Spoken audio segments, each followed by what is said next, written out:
તો મા બાપના સંસ્કાર આડા આવે છે, બાકી જવાબ દેવામાં તો હું છે ને તમારો બાપ છું.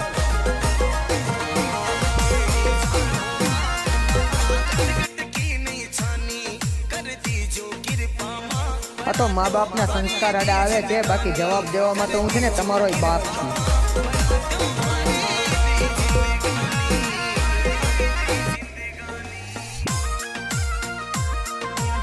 આ તો મા બાપના સંસ્કાર આડા આવે છે, બાકી જવાબ દેવામાં તો હું છે ને તમારો બાપ છું.